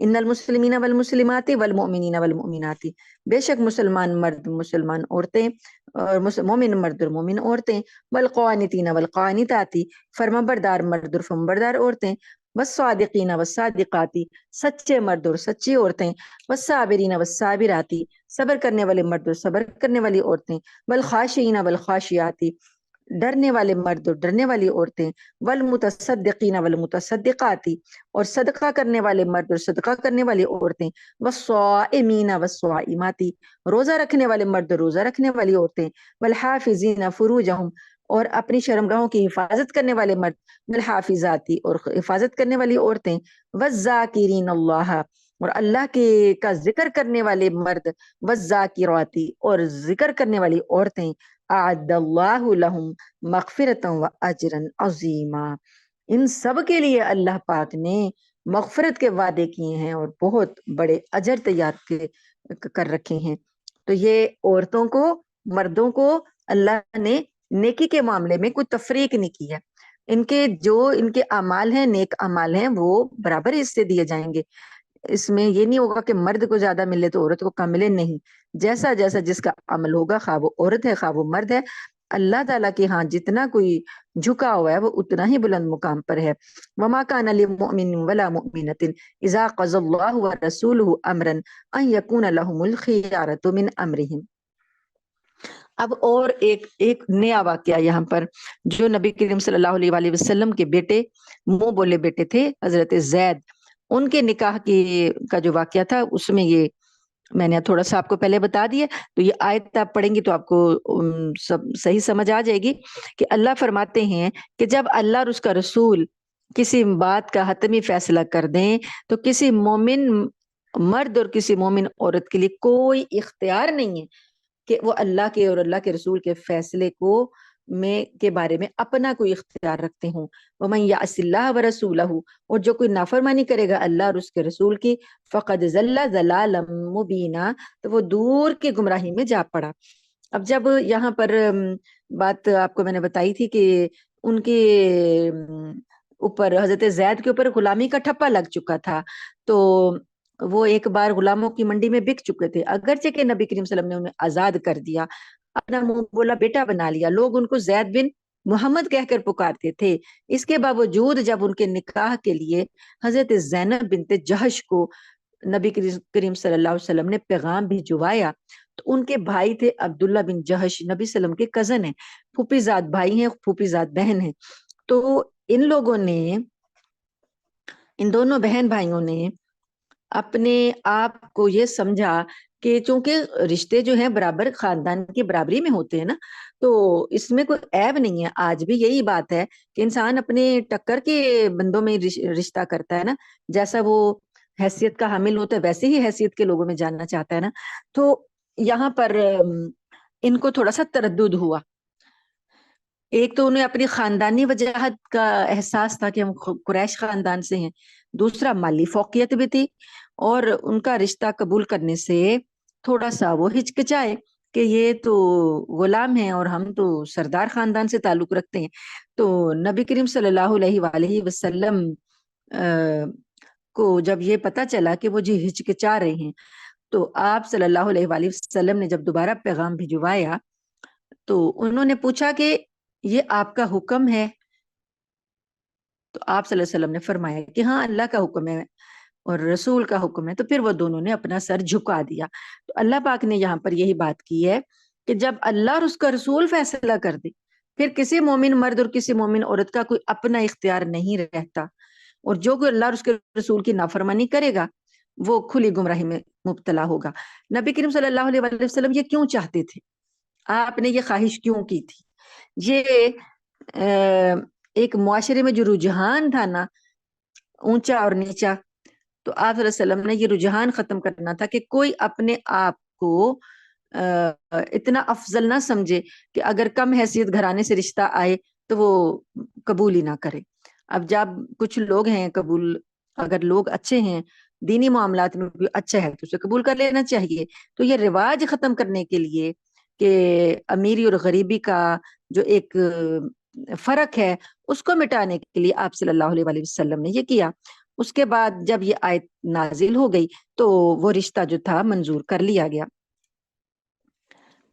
آگے اللہ پاک نے اگلی آیت میں بتایا وَإِذْ تَقُولُ لِلَّذِي أَنْعَمَ اللَّهُ عَلَيْهِ، اے پیغمبر آپ یاد کریں کہ جب آپ اس شخص پر جس پر اللہ نے احسان کیا اسے فرما رہے تھے، کیا فرما رہے تھے؟ وَأَنْعَمْتَ عَلَيْهِ، اللہ پاک نے بھی احسان کیا تھا اس پر اور آپ نے بھی اس پر احسان کیا تھا۔ آپ اس کو فرما رہے تھے امسک علیک زوجک، اپنی بیوی کو اپنے پاس روک کر رکھو، واتق اللہ، اور اللہ سے ڈرو، وتخفی فی نفسک، اور آپ اپنے جی میں یہ چھپا رہے تھے، ماللہ، وہ چیز، مبدی ہی، جو کہ اللہ اس کو کھولنے والا تھا، وتخشى الناس، اور آپ لوگوں سے ڈر رہے تھے، واللہ احق، اور اللہ اس بات کا زیادہ حقدار ہے، ان تخشاہ، کہ آپ اس سے ڈریں۔ اب یہ ایک اور واقعہ جو کہ نبی کریم صلی اللہ علیہ وآلہ وسلم کے پاس حضرت زید آئے، انہوں نے قبول تو کر لیا تھا رشتہ، لیکن حضرت زینب جو تھیں وہ ذہنی طور پر قبول نہیں کر پا رہی تھیں حضرت زید کو کے ساتھ نباہ جو ہے تھا ان کا وہ نہیں تھا، جیسے کہ خوش اسلوبی کے ساتھ کوئی زندگی گزرتی ہے وہ نہیں ہو پا رہا تھا، کیونکہ ذہنی طور پر فرق تھا عادات میں یا جو بھی مزاج میں ہوگا۔ تو اب حضرت زید بتاتے تھے نبی کریم صلی اللہ علیہ وسلم کو آ کر کہ میرا ان کے ساتھ نباہ نہیں ہو رہا یا وہ مجھ سے نباہ نہیں کر پا رہی، تو میں چاہتا ہوں کہ میں خوش اسلوبی سے ان کو طلاق دے دوں۔ تو نبی کریم صلی اللہ علیہ وسلم کے پاس جب وہ آئے تو اللہ تعالیٰ یہی بات یہاں پر کہہ رہے ہیں کہ وہ شخص جس پر اللہ نے انعام کیا اور آپ نے انعام کیا، نبی کا بھی تو احسان ہے نا، نبی نے ان کو اپنا بیٹا بنا کے رکھا، تو اللہ تعالیٰ نے بھی انعام کیا۔ تو یہ واحد صحابی ہیں جن کا ذکر قرآن میں نام کے ساتھ آیا ہے، حضرت زید کا۔ تو اللہ فرماتے ہیں کہ جب زید آپ کے پاس آئے تھے انہوں نے آپ سے ذکر کیا تھا تو آپ نے ان سے کہا تھا کہ آپ اپنی بیوی کو روک کے رکھو، یعنی طلاق نہ دو، نباہ کرنے کی کوشش کرو، اور آپ نے یہ کہا تھا کہ اللہ سے ڈرو۔ اللہ کہتے ہیں کہ آپ نے ان سے تو یہ کہہ دیا تھا، لیکن آپ کے دل میں ایک بات چھپی ہوئی تھی، اللہ اس کو کھولنے والا تھا۔ نبی کریم صلی اللہ علیہ وسلم کے دل میں کیا بات چھپی ہوئی تھی؟ نبی کریم صلی اللہ علیہ وآلہ وسلم کو اللہ کی طرف سے یہ اشارہ مل چکا تھا کہ وہ زینب رضی اللہ تعالی عنہا کا نکاح آپ سے کر دیا جائے گا، یہی زینب جو ہیں جن کو حضرت زید طلاق دینے والے ہیں۔ تو نبی کریم صلی اللہ علیہ وسلم اس بات سے ڈر رہے تھے کہ اگر ایسا ہوا، یہ حکم مجھ پر آ گیا تو لوگ کیا کہیں گے کہ اپنی بہو سے نکاح کر لیا۔ معاشرے میں اگرچہ کہ وہ میرا سگا بیٹا نہیں ہے، لیکن ایک وقت تو تھا نا کہ لوگ میرا منہ بولا بیٹا لے پالک بیٹا سمجھ کر میرے بیٹے کی طرح اس کو سمجھتے ہیں۔ تو معاشرے میں یہ بات عام تھی کہ ان کا مقام وہی ہے جو حقیقی بیٹے کا ہوتا ہے، اس لیے آپ ڈر رہے تھے کہ لوگ جو ہیں وہ بات کریں گے اس بارے میں۔ اللہ فرماتے ہیں اللہ زیادہ حقدار ہے اس بات کا کہ آپ اس سے ڈریں۔ فلما قضا زید منہا وطرن، پھر جب زید نے اپنی بیوی سے تعلق ختم کر لیا، زوجناکہا، ہم نے آپ سے ان کا نکاح کر دیا، لِكَيْ لَا يَكُونَ عَلَى الْمُؤْمِنِينَ حَرَجٌ، اس لیے آپ کا نکاح کر دیا تاکہ مسلمانوں کے لیے اپنے منہ بولے بیٹوں کے معاملے میں کوئی تنگی نہ رہے۔ آئندہ کے لیے رواج ختم کرنا تھا کہ منہ بولا بیٹا جو ہے حقیقی بیٹے کی طرح نہیں ہے، تو مومنوں پر تنگی نہ رہے۔ فی ازواج ادعیائہم، منہ بولے بیٹوں کی بیویوں کے بارے میں، ان کو بہویں حقیقی بہویں نہیں سمجھا جائے گا۔ اذا قضوا منہن وطرا، جبکہ انہوں نے اپنی بیویوں سے تعلق ختم کر لیا، یعنی اگر انہوں نے طلاق دے دی ہے، تعلق ختم ہو گیا ہے، تو اب وہ آپ کی حقیقی بہو نہیں ہے۔ اگر کوئی کرنا چاہتا ہے نکاح تو وہ کر سکتا ہے۔ وکان امر اللہ مفعولا، اور اللہ کا یہ فیصلہ تو ہو کر ہی رہنا تھا۔ آپ کہہ رہے تھے حضرت زید سے کہ تم اللہ سے ڈرو اور نباہ کرتے رہو، مطلب یہ کہ نہ وہ طلاق دیں گے اور نہ آپ صلی اللہ علیہ وسلم سے نکاح ہوگا، تو اللہ نے یہ ساری بات کھول دی۔ ما کان علی النبی من حرج فیما فرض اللہ لہ، نبی کے لیے اس کام میں اعتراض کی کوئی بات نہیں ہوتی جو اللہ نے اس پر فرض کر دیا ہو، یعنی اب اللہ نے تو یہ بات فرض کر دی، طے کر دی کہ یہ نکاح ہونا ہے، تو نبی کے لیے اب اس میں کوئی اختیار نہیں رہا، باقی نبی کو بھی یہ ماننی ہوگی۔ تو پھر حضرت اس میں دو باتیں ہو گئیں۔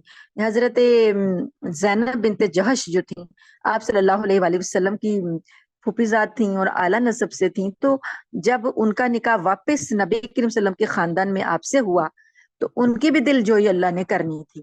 پہلے ایک غلام کے ساتھ نکاح ہوا تو وہ ایک دل کے اندر جو احساسات تھے فخریہ، اللہ نے وہ توڑنے تھے۔ اب وہ دوبارہ سے ان کی دل جوئی کرنے کے لیے انہوں نے نبی کریم صلی اللہ علیہ وسلم کا گھر، آپ صلی اللہ علیہ وسلم سے بڑھ کر تو کوئی نسب نہیں تھا، آپ صلی اللہ علیہ وسلم سے بڑھ کر جب کوئی حکم فرض ہو جاتا ہے تو اب ان کا کوئی اختیار نہیں رہتا، یہ اللہ کی سنت ہے۔ اور یہ پہلے لوگوں سے میں بھی ایسا ہی اللہ نے کیا ہے کہ جو کام اللہ نے کرنا ہے وہ ہو کر رہنا ہے۔ وَكَانَ أَمْرُ اللَّهِ قَدَرًا مَقْدُورًا، اور اللہ کا فیصلہ جو ہے وہ نپا تلائے، وہ اندازے سے ہوتا ہے۔ الَّذِينَ يُبَلِّغُونَ رسالات اللہ، وہ لوگ پیغمبر جو ہیں وہ لوگ ہیں جو کہ اللہ کے بھیجے ہوئے ہیں۔ وَيَخْشَوْنَهُ وَلَا يَخْشَوْنَ أَحَدًا إِلَّا اللَّهُ، وہ اسی سے ڈرتے ہیں، اللہ کے سوا وہ کسی سے نہیں ڈرتے۔ وَكَفَى بِاللَّهِ حَسِيبًا، اور اللہ حساب لینے کے لیے کافی ہے۔ مَا كَانَ مُحَمَّدٌ أَبَا أَحَدٍ مِّن رِّجَالِكُمْ، اب لوگوں کو اللہ تعالیٰ نے ایک اصول دیا، لوگوں نے بہت باتیں بنائی، منافقین کی تو چاندی ہو گئی، انہیں تو ایک موضوع مل گیا کہ کسی طریقے سے نبی کریم صلی اللہ علیہ وسلم کے بارے میں زبانیں دراز کریں اور بولیں، خوب انہوں نے معاشرے میں غل مچایا، خوب انہوں نے پروپیگنڈا کیا۔ اللہ پاک نے اب اصول بتا دیا کہ محمد صلی اللہ علیہ وآلہ وسلم تمہارے مردوں میں کسی کے باپ نہیں، یعنی اس وقت جتنے بھی مرد اسلامی معاشرے میں پائے جا رہے ہیں، مدینہ میں جتنے بھی مرد ہیں اس وقت، محمد صلی اللہ علیہ وسلم کسی مرد کے باپ نہیں ہے، حقیقی باپ نہیں، کیونکہ آپ صلی اللہ علیہ وسلم کو اللہ نے جو بیٹے دیے تھے وہ تو بچپن میں ہی فوت ہو گئے تھے، تو آپ روحانی باپ تو ہیں امت کے لیکن حقیقی باپ نہیں ہیں۔ اللہ نے لوگوں کو بتا دیا کہ وہ زید کے بھی حقیقی باپ نہیں ہیں۔ جس زید رضی اللہ تعالی عنہ کے ساتھ کے ساتھ ان کا منہ بولا لے پالک کا جو رشتہ تھا وہ ان کے حقیقی باپ نہیں ہیں۔ وَلَٰكِن رسول اللہ وخاتم النبیین، وہ اللہ کے رسول ہیں اور نبیوں کے آخر میں سب سے آخری نبی ہیں۔ یہ آیت جو ہے ختم نبوت کے پر دلیل ہے کہ کوئی اللہ نے ان کا بیٹا جو ہے وہ نہیں پیچھے چلایا تو کوئی شخص آ کر کہہ دے کہ وہ مجھے اللہ نے نبوت دے دی ہے، یہ کیسے ہو سکتا ہے؟ اللہ تعالیٰ نے نبوت کو اتنا خالص رکھا، ختم نبوت کو، کہ آخری نبی ہونے کو اتنا خالص رکھا کہ آپ صلی اللہ علیہ وآلہ وسلم کے حقیقی بیٹے بھی جو ہیں وہ نہیں زندہ رکھے۔ تو یہ آپ صلی اللہ علیہ وسلم نبیوں کے آخر میں آئے، آپ کے بعد اب کوئی قیامت تک کوئی نیا نبی پیدا نہیں ہوگا۔ اگر کوئی کہے، کوئی دعویٰ کرے تو وہ جھوٹا ہے۔ وَكَانَ اللَّهُ بِكُلِّ شَيْءٍ عَلِيمًا، اور اللہ تو ہر چیز کا علم رکھنے والا ہے۔ یا ایھا الذین آمنوا اذکروا اللہ ذکرا کثیرا، اے ایمان والو اللہ کو کثرت سے یاد کرو، وسبحوہ بکرۃ و اصیلا، اور صبح شام اس کی تسبیح بیان کرو۔ هو الذی یصلی علیکم وملائکتہ لیخرجکم من الظلمات الی النور، اللہ وہ ذات ہے جو تم پر بھی رحمت بھیجتا ہے، جو خود بھی وہ یعنی اللہ خود تم پر رحمت بھیجتا ہے اور اس کے فرشتے بھی۔ مومنوں کو کہا جا رہا ہے کہ اللہ تم پر رحمت بھیجتا ہے خود بھی اور اس کے فرشتے بھی، لیخرجکم من الظلمات الی النور، تاکہ وہ تم کو اندھیروں سے روشنی کی طرف نکال کر لائیں۔ وکان بالمؤمنین رحیما، اور اللہ تو مومنوں پر بڑا ہی مہربان ہے۔ تحیتہم یوم یلقونہ سلام، جس دن مومن لوگ اللہ سے ملیں گے اس دن اللہ کی طرف سے ان کا استقبال ہوگا سلام سے۔ وعد لہم اجرا کریما، اور اللہ نے ان کے لیے بڑا عزت والا اجر تیار کر رکھا ہے۔ یا ایہا النبی انا ارسلناک شاہدا ومبشرا ونذیرا، اے نبی صلی اللہ علیہ وآلہ وسلم، ہم نے آپ کو گواہی دینے والا، خوشخبری سنانے والا اور ڈرانے والا بنا کر بھیجا ہے۔ وداعیا الی اللہ باذنہ، اور اللہ کے حکم سے اللہ کی طرف بلانے والا، وسراجا منیرا، اور روشنی پھیلانے والا، روشن چراغ بنا کر بھیجا ہے۔ نبی کریم صلی اللہ علیہ وسلم کا مقام اس صورت میں واضح کیا جا رہا ہے۔ پہلے دو تین آیتیں پہلے گزر چکی ہیں، اب ایک اور یہ آیت ہے آپ صلی اللہ علیہ وسلم کی نبوت کا مقام۔ وبشر المؤمنین، اور مومنوں کے لیے خوشخبری ہے، بأن لهم من اللہ فضلا کبیرا، کہ بے شک اللہ نے ان کے لیے بڑا فضل، اللہ نے ان پر فرمایا ہے، بڑا فضل ان پر ہونے والا ہے۔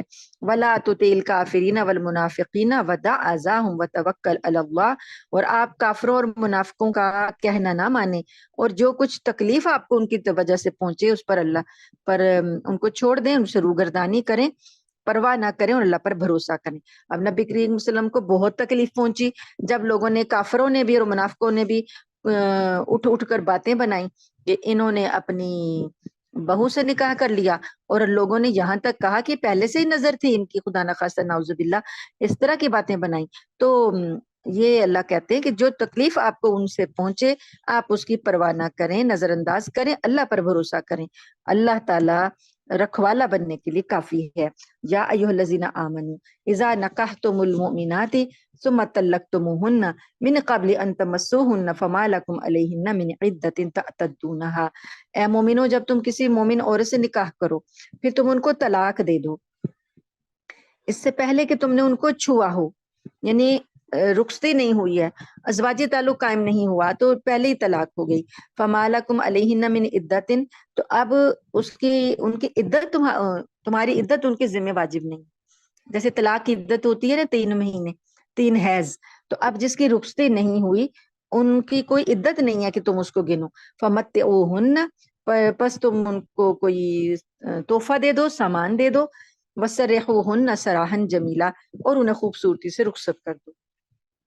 یعنی آدمی پر یہ ہوتا ہے کہ وہ کوئی اس کو تحفہ تحائف دے کر، علماء نے فقہا نے کہا ہے کہ ایک کم از کم ایک جوڑا جو کہ مکمل جوڑا ہو 3 کپڑوں والا، اوڑھنے بھی اس میں شامل ہو، چادر بھی اس میں شامل ہو، وہ دے کر رخصت کر سکتا ہے، اور عدت نہیں ہے وہ اس کی۔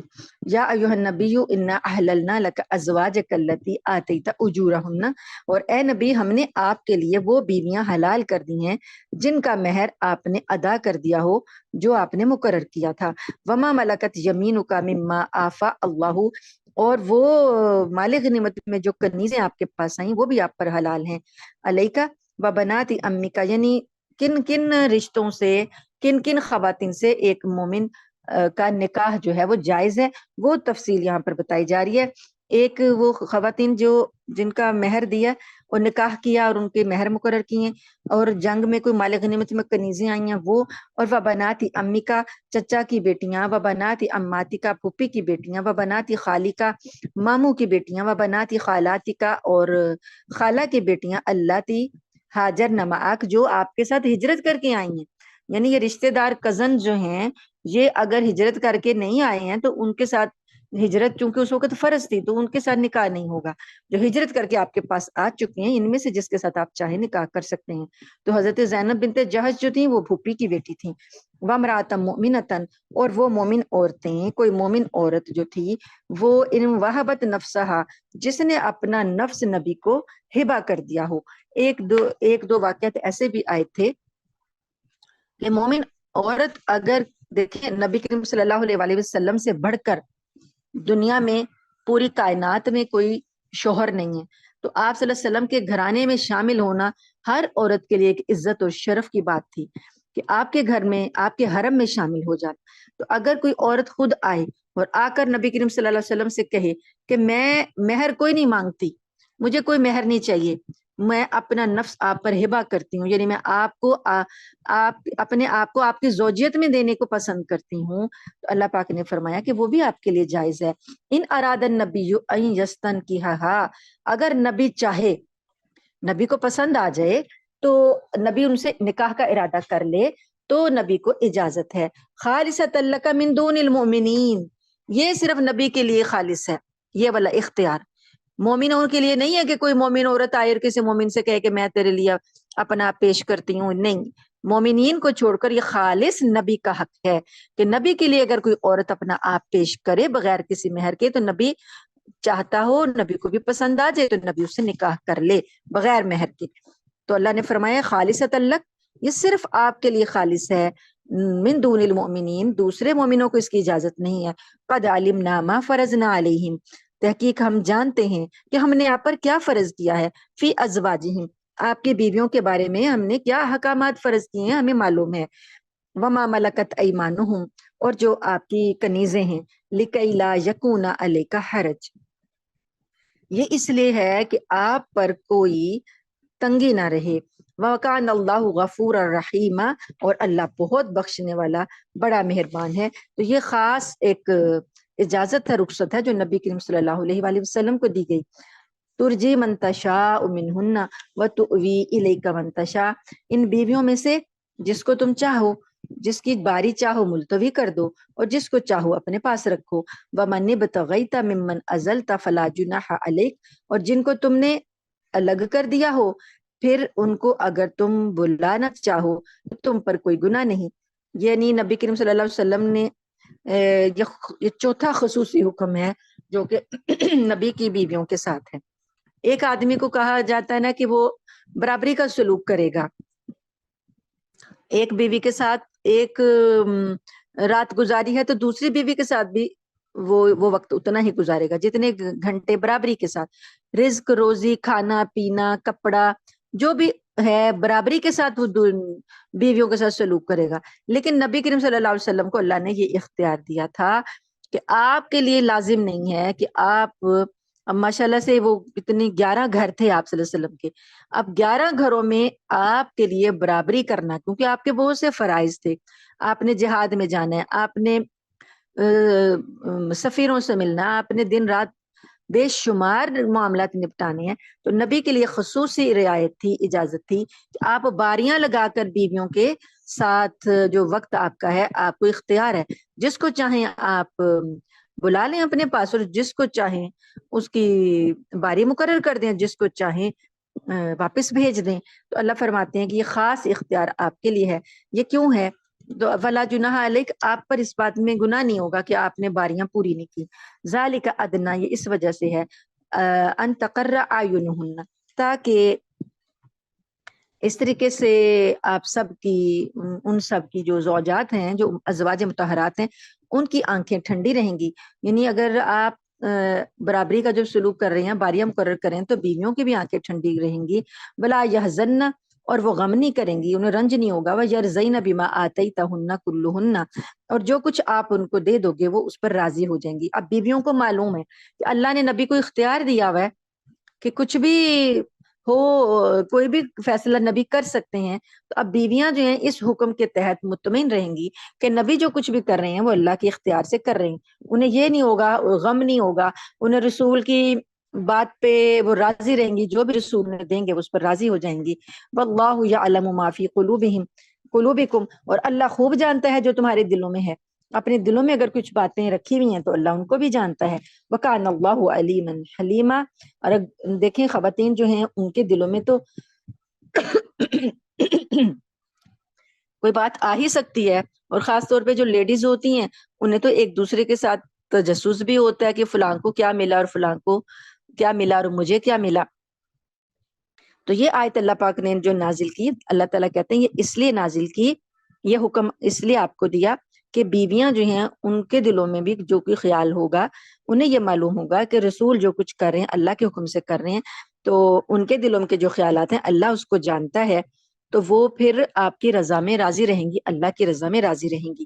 لا یحل لک النساء من بعد، اب یہ جو 11 نکاح ہو گئے ہیں آپ کے، اس کے بعد اب اور کوئی عورت آپ کے لیے حلال نہیں، یعنی اللہ نے جو حکمتیں پوری کرنی تھی معاشرے میں وہ کر دی، ہر نکاح میں ایک حکمت تھی، اللہ نے فرمایا کہ اب اس کے بعد اب کوئی اور عورت آپ کے لیے حلال نہیں، یہ جو ازواج مطہرات ہیں جنہوں نے آپ کو قبول کیا ہوا ہے اب یہ ہی آپ کی بیویاں ہیں، اس کے بعد اور آپ ان میں سے کسی کو طلاق دے دیں اور کوئی نکاح کر لیں اب نہیں، بلا ان تبدل بہن، اور آپ ان کے ساتھ ان میں سے کسی کے ساتھ کو بدل بھی نہیں سکتے کہ 11 ہی تعداد پوری رکھیں۔ ایک زوجہ کا انتقال آپ کی زندگی میں ہوا، حضرت خدیجہ رضی اللہ تعالی عنہا کا تو پہلے ہی ہو گیا تھا ہجرت سے پہلے، اور اب یہاں پر ایک اور حضرت زینب بنت خزیمہ تھی، ان کا بھی انتقال نبی کریم صلی اللہ علیہ وسلم کی زندگی میں ہو گیا تھا۔ اب جب نبی کریم صلی اللہ علیہ وآلہ وسلم دنیا سے تشریف لے گئے تو آپ کے 9 ازواج زندہ تھیں، تو اللہ تعالیٰ فرماتے ہیں کہ اب آپ ان میں کسی میں تبدیلی بھی نہیں کر سکتے کہ یہ 9 گھرانے ہیں، ان 9 گھرانوں میں سے کسی ایک کو طلاق دیں تو پھر ایک اور نکاح کر لیں، تو 9 کی تعداد پوری رکھیں، آپ بدل بھی نہیں سکتے اور مزید بھی نہیں نکاح کر سکتے۔ ولو آجبک حسنہن، اگرچہ آپ کو ان عورتوں کا کوئی اور عورت ہے اس کا حسن آپ کو کتنا ہی اچھا لگے، الا ما ملکت یمین، ہاں کنیزیں ہیں، کنیزوں کی اجازت ہے کہ آپ کنیزیں رکھ سکتے ہیں۔ وکان اللہ علی کل شیء رقیبا، کنیزیں حلال ہیں تو اللہ تعالیٰ آپ کی ہر چیز کی نگرانی کرنے والا ہے۔ یا ایھا الذین آمنوا لا تدخلوا بیوت النبی الا ان یؤذن لکم الی طعام غیر ناظرین اناہ۔ میں بس یہ صورت مکمل کرنا چاہتی ہوں، لیکن ہے تو جمعہ اور میں نے گزشتہ جمعوں میں تو جلدی کلاس ختم کر دی تھی، لیکن میں چاہ رہی تھی کہ یہ صورت ختم ہو جائے اگر آپ لوگوں کو اعتراض نہیں ہے تو۔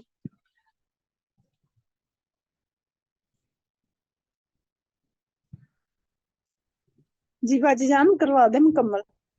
اچھا جی، بہت شکریہ، جزاک اللہ۔ ٹھیک ہے، تو اب یہاں پر ایک اور حکم آیا، یہ حکم آیا کہ یا ایھا الذین آمنوا لا تدخلوا، اے ایمان والو نبی کے گھروں میں داخل نہ ہو، الا ان یؤذن لکم، مگر یہ کہ تم کو اجازت دے دی جائے، الی طعام، کھانے کے لیے، کھانے کی طعام کی دعوت دی گئی ہے، اس کے علاوہ تم نبی کے گھروں میں داخل نہ ہو، غیر ناظرین اناہ، کہ تم اس کھانے کی تیاری میں انتظار میں نہ بیٹھے رہو۔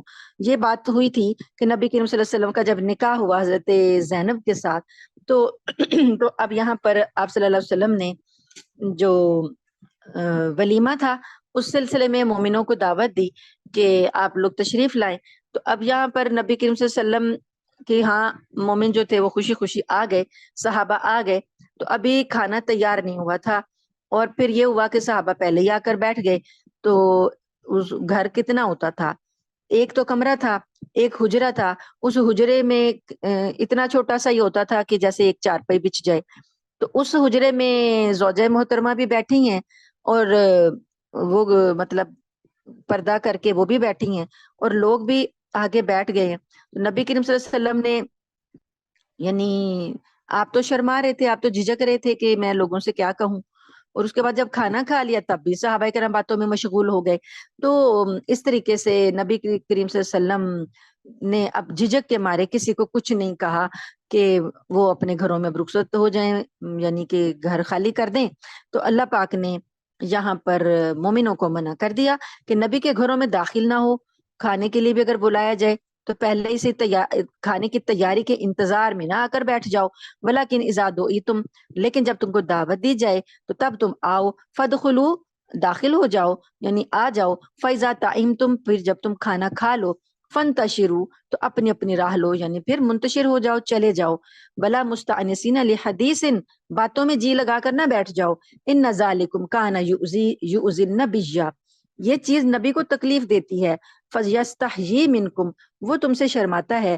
واللہ لا یستحیی من الحق، اور اللہ حق بات کہنے سے نہیں شرماتا، وَإِذَا سَأَلْتُمُوهُنَّ، اور جب تمہیں کوئی نبی کی بیویوں سے سوال کرنا ہو، کچھ بات پوچھنی ہو، متاعن یا کوئی چیز مانگنی ہو، فاسألوہن من وراء حجاب، تو ان کو پردے کے پیچھے سے مانگا کرو۔ اب یہ آیت حجاب آ گئی کہ نبی کے گھر میں داخل ہی نہیں ہونا، پردے کے پیچھے سے بات کرنی ہے، کوئی چیز مانگنی ہے تو پردے کے پیچھے سے۔ ذالکم اطہر لقلوبکم، یہ تمہارے دلوں کے لیے زیادہ پاکیزہ طریقہ ہے، وقلوبہن، اور ان کے دلوں کے لیے بھی زیادہ پاکیزہ طریقہ ہے۔ اب ہمارے ہاں کہا جاتا ہے جی دلوں میں پاکی ہونی چاہیے، دلوں کا پردہ ہونا چاہیے، آنکھوں کا پردہ ہونا چاہیے، تو کیا نبی کے بیویاں اور وہ صحابہ کرام جو تھے ان کے دلوں کی پاکیزگی کا کوئی مقابلہ ہے؟ ان کے ہمارے دلوں سے زیادہ پاک باز بند ہیں جو ہم یہ الفاظ بولتے ہیں۔ وما کان لکم ان تؤذوا رسول اللہ، اور تمہارے لیے یہ جائز نہیں ہے کہ تم رسول کو تکلیف پہنچاؤ، ولا ان تنکحوا ازواجہ من بعدہ ابدا، اور نہ یہ جائز ہے کہ تم ان کے بعد، نبی کریم صلی اللہ علیہ وسلم کے بعد ان کی کسی عورت سے نکاح کرو کبھی بھی، ہمیشہ ہمیشہ کے لیے نبی کی بیویاں جو ہیں وہ امت کے مردوں کے لیے حرام ہیں۔ ان ذالکم کان عند اللہ عظیما، یہ چیز کہ نبی کی بیویوں سے نکاح کرنا اللہ کے نزدیک بڑی سنگین بات ہے۔ ان تبدو شیئا، اگر تم کوئی چیز چھپاتے ہو، او تخفوہ، یا ظاہر کرتے ہو یا چھپاتے ہو، فإن اللہ کان بکل شیء علیما، اللہ تعالیٰ اس بات پر، ہر بات کا علم رکھتا ہے۔ لا جناح علیہن فی آبائہن ولا ابنائہن، اب نبی کی بیویوں کے لیے احکام نہیں، سوری، ہاں جی، نبی کی بیویوں کے لیے احکامات آ رہے ہیں پردے کے۔ پہلے جو تھا مومنوں سے کہا کہ ان کے گھروں میں نہیں جانا اور ان کے ساتھ نکاح نہیں اب ہو سکتا جب نبی کے بعد، اب اور احکامات نبی کی بیویوں کے، یعنی یہ کچھ چیزیں ہوتی ہیں جنہیں خصوصیات کہا جاتا ہے، یہ خصوصیات نبی ہیں، نبی کے ساتھ ہی کچھ باتیں خاص ہیں، نبی کے گھرانے والوں کے ساتھ خاص ہیں۔ ان میں یہ ہے کہ نبی کی بیویوں کے لیے اپنے، اب یہ جو پردے کی بات آ رہی ہے نا، نبی کی بیویوں کے بعد یہ مومن عورتوں پر بھی پردے کی وہی بات آئے گی کہ اپنے باپوں کے سامنے بے پردہ اگر یعنی کھلے چہرے کے ساتھ آ جائیں، اپنے بیٹوں کے سامنے، اپنے بھائیوں کے سامنے، ولا ابنائی اخوانہن، اور اپنے بھائیوں کے بیٹوں کے سامنے، ولا ابنائی اخواتہن، بہنوں کے بیٹے بھانجے جو ہیں، ولا نسائہن ولا ما ملکت ایمانہن، اور نہ اپنی عورتوں کے اور نہ اپنی کنیزوں کے سامنے کوئی گناہ ہے کہ وہ کھلے چہرے کے ساتھ آ جائیں۔ واتقین اللہ، اور اللہ سے ڈریں۔ ان اللہ کان علی کل شیء شہیدا، بے شک اللہ تعالیٰ ہر بات کا مشاہدہ کرنے والا ہے، گواہ ہے۔ ان اللہ و ملائکتہ یصلون علی النبی، بے شک اللہ اور اس کے فرشتے درود بھیجتے ہیں، سلام بھیجتے ہیں نبی پر۔ یا ایھا الذین آمنوا صلوا علیہ وسلموا تسلیما، اے لوگو جو ایمان لائے ہو تم بھی اپنے نبی پر درود بھیجو اور خوب سلام بھیجو۔ دو باتیں ہیں، سلو اور ایک سلمو۔ سلو میں ہے درود اور سلمو میں ہے سلام۔ تو اس میں جب یہ آیت کا حکم آ رہا ہے تو ہم درود شریف پڑھ لیتے ہیں۔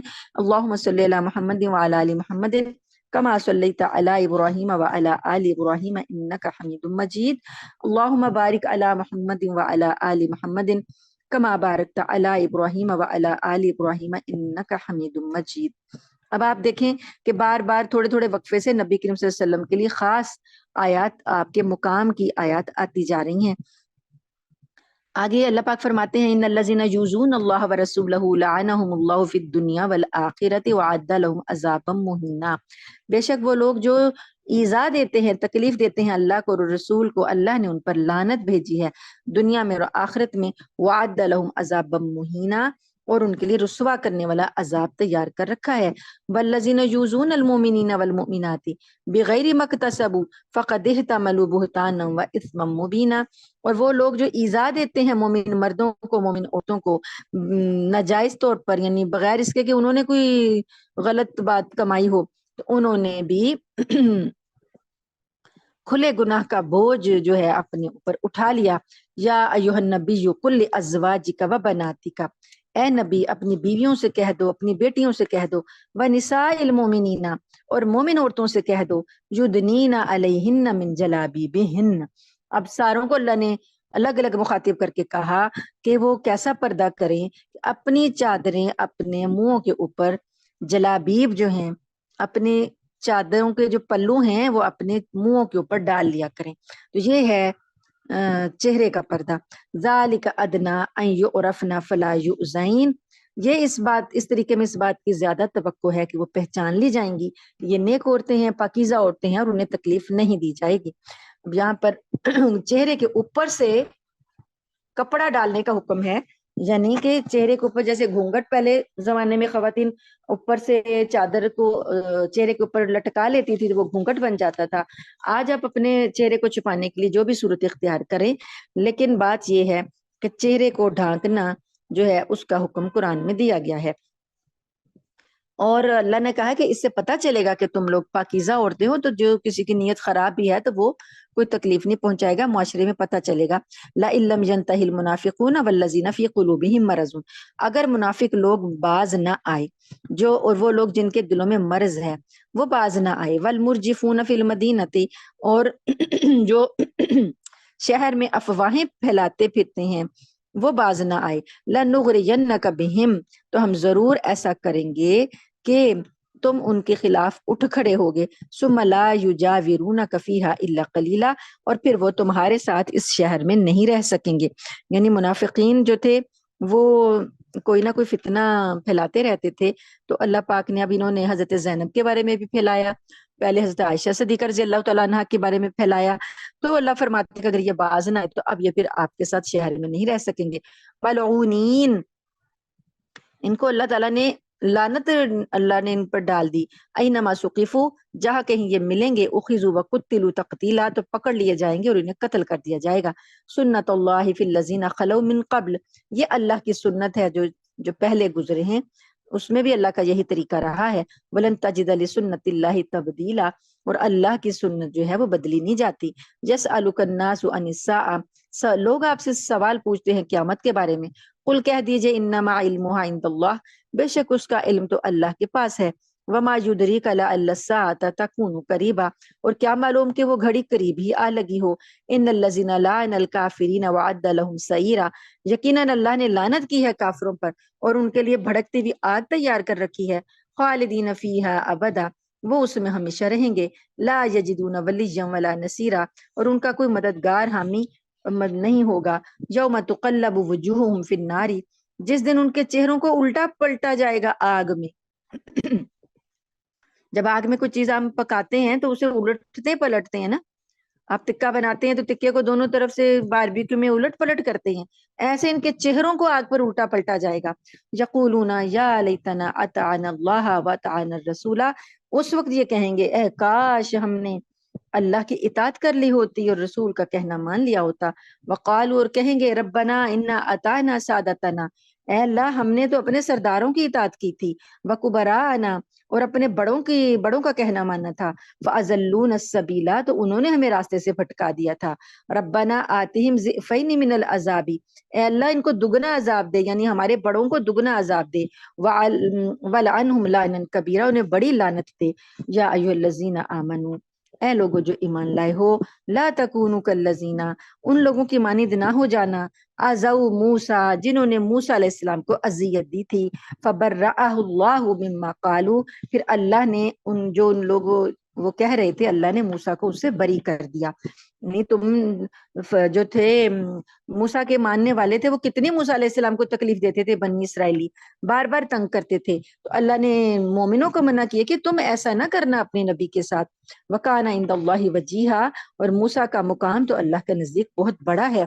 یا ایھا الذین آمنو، اے لوگوں جو ایمان لائے ہو، اتقوا اللہ، ڈرو اللہ سے. وقولوا قولا سدیدا، اور سیدھی بات کہا کرو. یصلح لکم اعمالکم، اللہ تمہارے اعمال درست کر دے گا. ویغفر لکم ذنوبکم، اور تمہاری خطائیں معاف کر دے گا. ومن یطع اللہ ورسولہ، اور جو کوئی اطاعت کرے گا اللہ کی اور اس کے رسول کی، فقد فاز فوزا عظیما، تو اس نے زبردست کامیابی حاصل کر لی.